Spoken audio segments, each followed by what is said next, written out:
नमस्कार, मी उदयशंकर महादेव चाकोते, कैलासवासी श्री बाबूराव चंद्रप्पा चाकोते यांचा नातू. आज या ठिकाणी मी काँग्रेस कमिटी इथं शहर उत्तरसाठी उमेदवारी अर्ज दाखल केला आहे आणि उमेदवारी मागितलेला आहे. आपल्याला माहीत आहे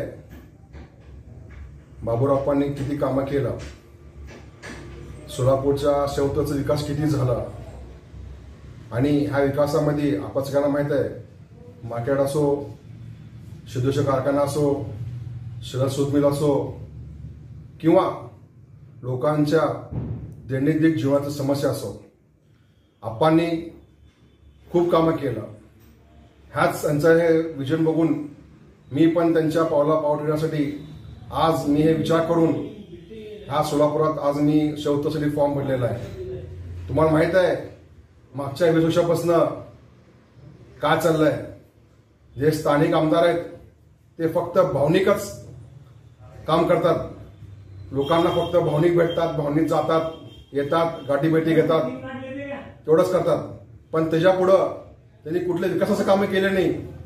सोलापूरसाठी त्यांनी कुठल्या प्रकारचे इंडस्ट्री आणले नाही, कुठल्या प्रकारचे आयटी सेक्टरमध्ये त्यांनी धावपळ केले नाही किंवा स्वतः कुठल्या लोकांना कामासाठी काय तर बेरोजगार लोकांसाठी कामासाठी काय तर करावं असं त्यांच्या मनात इच्छाच नाही आहे. हे आपण सगळ्यांना माहीत आहे. कारण हे यासाठी करण्यासाठी खूप काम करावं लागतंय, खूप पळापळी करावं लागतंय, इच्छाशक्ती लागते आणि एक विजन लागतंय. हे विजन त्यांना माहीत नाही आहे.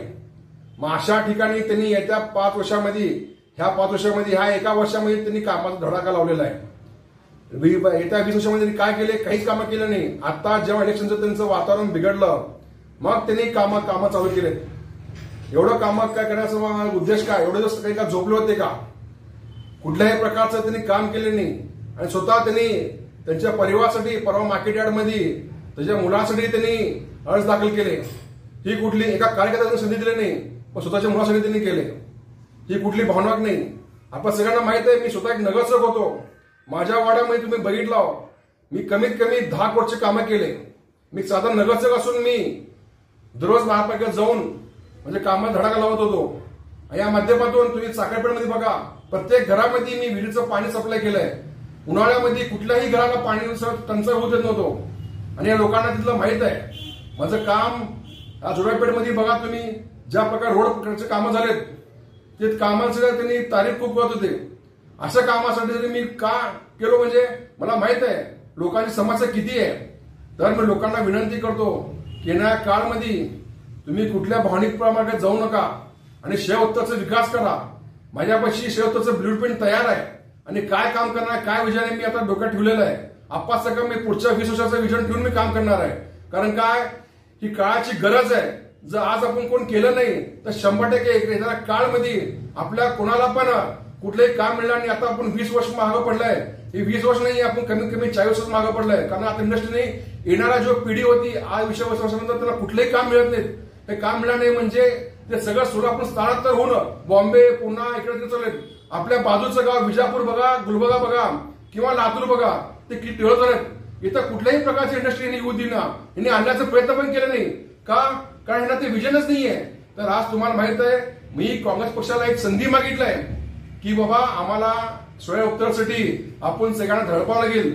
आणि आपल्याला माहित आहे या ताईच्या माध्यमातून आमदार खासदार पंडित शिंदे यांनी जे कामं धडाका लावले त्यांच्याबरोबर मी काम करण्याची इच्छित आहे आणि त्यांचं एक ऊर्जा आणि आपण सगळ्यांनी मिळून आज आपल्याला संधी मिळायला काळाची गरज आहे. आणि ह्याच्यामुळे हा संधीचा फायदा मी तर उचलीलच, या सर्व लोकांनी पण घ्यावा आणि आपल्या येणारा काळ चांगला टाइम काढावा. येण्यासाठी आपण 100% येणाऱ्या काळामध्ये काँग्रेस पक्षाला जे काही उमेदवार देईल, मी किंवा कुठले उमेदवार असेल, आम्ही सगळे मिळून एकत्र काम करून या ठिकाणी शहर उत्तरचा आपण प्रगती करू. आणि त्याचप्रमाणे ह्या जे आपलं जे मागच्या वर्षाचं 20 वर्षाचं नुकसान झालंय ते भरपाई काढू. 10 वर्षामध्ये जे 10 वर्षाच्या खासदारांनी काय केलंय आणि 10 दिवसामध्ये ताईंनी काय केली आहे हे तुम्हाला बघायचं गरज आहे. फक्त 10 दिवसामध्ये त्यांनी ज्या आदेशामध्ये विषय मांडलेत ते अक्कलकोटच्या शेतकऱ्यांचा विषय असो किंवा मोहोळचा पुलाचा विषय असो किंवा सोलापूरच्या ट्रेनिंगचा विषय असो किंवा सोलापूरच्या प्रत्येक विषयामध्ये त्यांनी डायरेक्ट एवढं त्यांनी कामं घडत लावलेत की स्वतः नितीन गडकरी उठून ताईसाठी त्यांनी उठून त्याच्या समाजाचं 100% त्यांचं जे काय अडचणी आहे मी समोरून थांबून ते काम करणार आहे. ह्या संयमातून मला ताईबरोबर काम करायची मला बी इच्छा आहे. असंच मी पण कामाचा प्रयत्न करू आणि येणाऱ्या काळामध्ये शिव उत्तरमध्ये लिंगा समाज असो किंवा प्रत्येक समाज असो सगळ्या समाजाला आपण घेऊन चला, आपण घेऊन चलायचं काम केलेलं आहे आणि प्रत्येक समाजाला आपण वर आणलेलं आहे. ह्या लोकांसाठी आज मी पण तेच इच्छा व्यक्त करतो. येणाऱ्या काळामध्ये आपण मला निवडून द्यावं हे मी मनापासून इच्छा करतो. जय हिंद, जय महाराष्ट्र.